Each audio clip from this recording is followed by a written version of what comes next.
Hello viewers, welcome to technical Prashant YouTube channel. Viewers, বাংলার ভূমি থেকে আপনারা যারা খতিয়ান ডাউনলোড করছেন, তো খতিয়ানে ডাউনলোড করার একটা নতুন প্রবলেম আসছে। চলুন আমি নতুন প্রবলেমটা আপনাদের সামনে দেখিয়ে দিচ্ছি। আপনারা যারা নতুন খতিয়ান ডাউনলোড করছেন, ডাউনলোড করার সময় কিন্তু এই প্রবলেমটা আসছে। তো এখানে দেখতে পাচ্ছেন আমি জিআরএন অপশানে গিয়ে সার্চ করলাম। সার্চ করার পর আমি এখান থেকে জিআরএন নাম্বার আর আইডেন্টিফিকেশন নাম্বার এখানে বসিয়ে দিচ্ছি। দেখতে পাচ্ছেন প্রথমে এখানে আমি সিলেক্ট করব রোর। এখানে রোর পিআই ম্যাপ এই অপশানটা আমি সিলেক্ট করলাম। তারপর এখানে জিআরএন নাম্বারটা আমি পেস্ট করে দিচ্ছি। তারপরে এখানে দেখতে পাচ্ছেন অ্যাপ্লিকেশন নাম্বার, সেটা আমি এখান থেকে কপি করে পেস্ট করে দিচ্ছি। এখানে দেখতে পাচ্ছেন আমি কপি করে পেস্ট করে দিচ্ছি।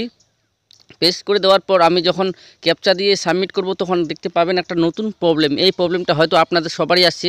এই প্রবলেমটা কিভাবে সলভ করবেন আমি এই ভিডিওতে অবশ্যই আপনাদেরকে বলবো। তো দেখতে পাচ্ছেন আমি এখানে ক্যাপচাটি দিয়ে দিয়েছি। এবারে ক্যাপচাটি দেওয়ার পর আমি এখানে কিন্তু সাবমিটে ক্লিক করব। এখানে ক্যাপচাটি দেওয়ার পর সাবমিটে ক্লিক করার সাথে দেখতে পাচ্ছেন এখানে সাম ইরোর ওকার। এখানে দেখতে পাচ্ছেন ইমেল আইডি, যে ইমেল আইডিতে মেল করতে বলছে। এখানে কন্ট্যাক্ট আছে যে মেল আইডি দেওয়া আছে, এই মেল আইডিতে মেল করতে বলা হয়েছে এখানে। কারণ এখানে খতিয়ানটা ডাউনলোড হচ্ছে না, কোনো একটা প্রবলেম আছে সেই প্রবলেমটার জন্য। তো সেটার জন্য মেল করতে বলেছে। আপনারা কি করবেন, মেল করবেন। নিচে যে মেল আইডি দেওয়া আছে অফিসিয়াল, সেই মেল আইডিগুলোতে আপনারা মেল করবেন। মেল করলে আপনাদের প্রবলেমটা সলভ হবে।